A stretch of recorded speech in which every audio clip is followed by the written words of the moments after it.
Welcome to our channel. State bank of ఇండియాలో clerical cadre ఉద్యోగాల భర్తీకి నోటిఫికేషన్ రిలీజ్ అయింది. సుమారు 6,000 వేకెన్సీస్ని ఈ నోటిఫికేషన్ ద్వారా స్టేట్ బ్యాంక్ ఆఫ్ ఇండియా భర్తీ చేయనుంది. దీంట్లో పోస్టుల పేర్లు జూనియర్ అసోసియేట్స్ అంటారు. కస్టమర్ సపోర్ట్ అండ్ సేల్స్ విభాగంలో ఈ పోస్టులను భర్తీ చేస్తారు. ఈ పోస్టులకు సంబంధించి ఆన్లైన్ అప్లికేషన్ సబ్మిషన్కు 26/8/2025 చివరి తేదీగా నిర్ణయించారు. వీటికి సంబంధించి ఆంధ్రప్రదేశ్లో అయితే ఖాళీలు సుమారుగా 310, మిగతా హ్యాండిక్యాప్డ్, ఎక్స్ సర్వీస్మెన్, బ్యాక్లాగ్ పోస్టులు అని కలిపి ఇంకొక 20, మొత్తం మీద 340 ఖాళీలు దాకా ఉన్నాయి. అదేవిధంగా తెలంగాణలో వస్తే తెలంగాణలో హైదరాబాద్ సర్కిల్ అంటే దాన్ని తెలంగాణలో వచ్చి సుమారుగా 260 ఖాళీలు ఉన్నాయి. ఈ పోస్టులకి తెలుగు మాట్లాడడం, రాయడం, చదవడం వచ్చిన వాళ్ళు మాత్రమే, అంటే ఇక్కడ ఏ స్టేట్లో లోకల్ లాంగ్వేజ్ మీద కమాండ్ ఉన్నవాళ్ళు ఆ స్టేట్లోనే అప్లై చేసుకోవాలని ఒక కండిషన్ ఇప్పుడు స్టార్ట్ చేశారు. కాబట్టి ఈ తెలుగు రాయడం, మాట్లాడడం, చదవడం ఈ 3 వచ్చిన వాళ్ళు మాత్రమే ఈ ఏపీ తెలంగాణ సర్కిల్స్లో అప్లై చేసుకోవచ్చు అనమాట. ఇప్పుడు ఈ పోస్టులకు సంబంధించినటువంటి ఏజ్ లిమిట్, అదేవిధంగా క్వాలిఫికేషన్స్ చూద్దాం. ముందుగా క్వాలిఫికేషన్స్ డిగ్రీ, ఎనీ డిగ్రీ, అంటే అది రెగ్యులరా, డిస్టెన్స్ ఇంకోటి అనేది కాదు, అన్ని డిగ్రీలో కూడా సమానమే. ఏ డిగ్రీ పాస్ అయినప్పటికి కూడా ఈ క్లరికల్ క్యాడర్కి అప్లై చేసుకోవచ్చు.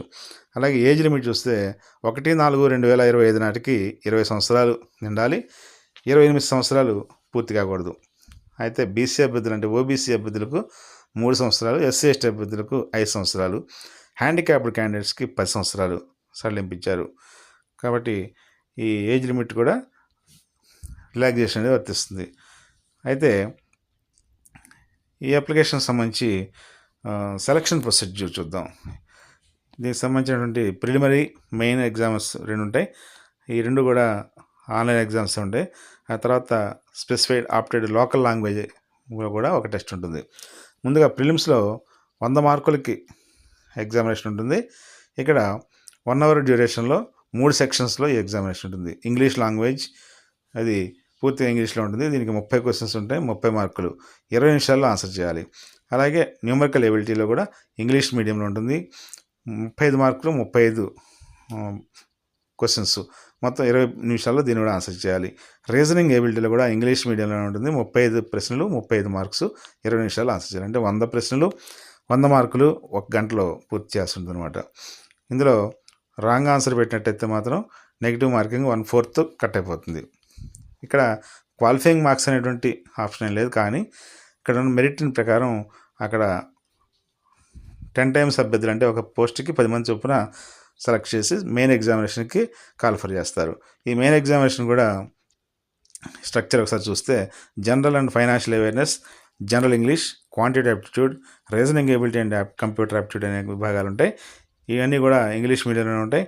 వీటికి సంబంధించి 190 క్వశ్చన్స్, 200 మార్క్స్ ఉంటాయి. 2 గంటల 40 నిమిషాల్లో ఆన్సర్ చేయాలి. దీనికి కూడా రాంగ్ ఆన్సర్కి 1/4 మార్క్ కట్ అవుతుంది. ఇవన్నీ కూడా ఆబ్జెక్టివ్ టైప్లో ఉంటాయి. అలాగే ఇక్కడ మెయిన్ ఎగ్జామ్లో మాత్రం మనకి క్వాలిఫైయింగ్ మార్క్స్లో ఎస్సీ ఎస్టీ, ఓబీసీ, పీడబ్ల్యూడి, ఈ ఎక్స్ సర్వీస్మెన్కి కొంత 5% రిలాక్సేషన్ అనేది ఇవ్వడం జరిగింది మినిమం క్వాలిఫైయింగ్ మార్క్స్లో. అయితే ఈ ఆబ్జెక్టివ్ టైప్ ఎగ్జామినేషన్లో క్వాలిఫై అయినటువంటి అభ్యర్థులకు లోకల్ లాంగ్వేజ్ టెస్ట్ కూడా కండక్ట్ చేస్తారు. అంటే 10th క్లాస్ లేదా 12th స్టాండర్డ్లో ఈ మార్క్ షీట్ ఉంటుంది. దీంట్లో హ్యాండ్ రైటింగ్, మన లోకల్ లాంగ్వేజ్ తెలుగులో రాయాలి కాబట్టి మనం ఆ లాంగ్వేజ్ సంబంధించిన టెస్ట్ని కండక్ట్ చేస్తారనమాట. ఇక ప్రొవిజనల్ సెలక్షన్ అనేది పూర్తిగా ప్రిలిమినరీ ఎగ్జామినేషన్లో వచ్చినటువంటి మార్క్సే కాకుండా మెయిన్ ఎగ్జామ్లో, అంటే మనం సెకండ్ పార్ట్ ఫేజ్ 2లో వచ్చినటువంటి మార్క్స్ ఆధారంగా ఒక ఫైనల్ మెరిట్ లిస్ట్ ఇస్తారు. ఇక్కడ ప్రొవిజనల్ మెరిట్ లిస్ట్ తీసిన తర్వాత దాంట్లో నుంచి మెయిన్ ఎగ్జామినేషన్కి వచ్చినటువంటి క్యాండిడేట్స్ని సెలెక్ట్ చేస్తారు. ఫైనల్ సెలక్షను ఆ యొక్క ఎలిజిబిలిటీ, అంటే స్టూడెంట్ అప్లై చేసినటువంటి అభ్యర్థి ఎడ్యుకేషన్ క్వాలిఫికేషన్స్ ఫుల్ఫిల్ చేశారా, లేకపోతే ఏజ్ ఫుల్ఫిల్ అయిందా, ఇవన్నీ కూడా చూసుకుని దాని ప్రకారం లోకల్ లాంగ్వేజ్లో కూడా క్వాలిఫై అయిన వాళ్ళకి మాత్రమే ఈ ఫైనల్ సెలక్షన్లోకి అవకాశం ఇస్తారనమాట. ఇంకా ప్రిలిమినరీ ఎగ్జామినేషన్ రాయడానికి ఎగ్జామినేషన్ సెంటర్స్ కూడా మనకి ప్రతి జిల్లాలో ఉన్నాయి. ఇక పే స్కేల్స్ చూస్తే 24,050 రూపాయల నుంచి 64,480 రూపాయలు బేసిక్ పే ఫిక్స్ చేశారన్నమాట. అంటే 26,730 రూపాయలు స్టార్టింగ్లో పొందవచ్చు. ఇవి కాకుండా అదనంగా అలవెన్సెస్ అన్నీ కూడా వర్తిస్తాయి. ఇక్కడ అప్లై చేసే విధానం చూస్తే bank.sbi.web.@carries/current openings అనే వెబ్సైట్లో లేదా sbi.co.in అనే వెబ్సైట్లో ఈ కెరీర్స్ విభాగంలో మనకి అప్లికేషన్స్ అందుబాటులో ఉంటాయి.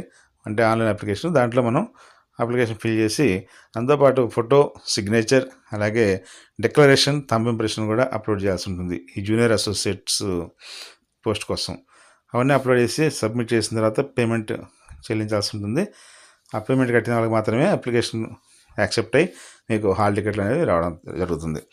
ఈ ఎగ్జామినేషన్ సెంటర్స్ ఆంధ్రప్రదేశ్లో అయితే అనంతపురం, గుంటూరు, విజయవాడ, కడప, కాకినాడ, కర్నూలు, నెల్లూరు, రాజమండ్రి, శ్రీకాకుళం, తిరుపతి, విశాఖపట్నం, విజయనగరం ఈ సెంటర్స్లో ఉంటాయి. అలాగే తెలంగాణలో అయితే మనకి హైదరాబాదు, అట్లాగే కరీంనగర్, ఖమ్మం, వరంగల్ ఈ సెంటర్స్లో ప్రిలిమినరీ ఎగ్జామినేషన్ జరుగుతుంది. ఈ తర్వాత ప్రిలిమినరీ ఎగ్జామ్ అయిపోయిన తర్వాత మెయిన్ ఎగ్జామ్కి వచ్చేసరికి మళ్ళీ సెంటర్స్ మారుతాయి. అవి లిమిటెడ్గా సెంటర్స్ ఉంటాయి కాబట్టి నెక్స్ట్ కాల్ లెటర్లో మీకు ఆ సెంటర్ ఎక్కడ అనేది తెలియజేస్తారు. ఇవన్నీ కూడా కేవలం మెరిట్ ఆధారంగా, అంటే మనం ఎగ్జామినేషన్ వచ్చే మార్క్స్ ఆధారంగా మాత్రమే సెలక్షన్ జరుగుతుంది. ఎటువంటి ఇతరత్ర రిక్రూట్మెంట్ అనేది ఉండదు కాబట్టి ప్రిపరేషన్ సిలబస్ ప్రకారం అలాగే షెడ్యూల్ ప్రకారం ప్రిపేర్ అయ్యి ఎగ్జామినేషన్ ఫుల్ఫిల్ చేయాల్సి ఉంటుంది. అదేవిధంగా ఈ ఎగ్జామినేషన్ సంబంధించి ఎక్కువ టైం కూడా ఉండదు. 1 మంత్ మ్యాక్సిమం టైం ఉంటుంది. సెప్టెంబర్లోనే మనకి ఈ ప్రిలిమినరీ ఎగ్జామినేషన్ జరుగుతుంది. ఆ తర్వాత వెంటనే మెయిన్ ఎగ్జామ్ కూడా నవంబర్లో జరిగిపోతుంది. కాబట్టి ఎక్కువ టైం లేదు కాబట్టి చాలా స్పీడ్గా ప్రిపరేషన్ అనేది జరగాల్సి ఉంటుంది అనమాట. ఈ అరుదైనటువంటి ఈ ఎస్బీఐ పోస్టులను సాధించడం కోసం చాలా ఉన్నతమైన కెరీర్ ఇది.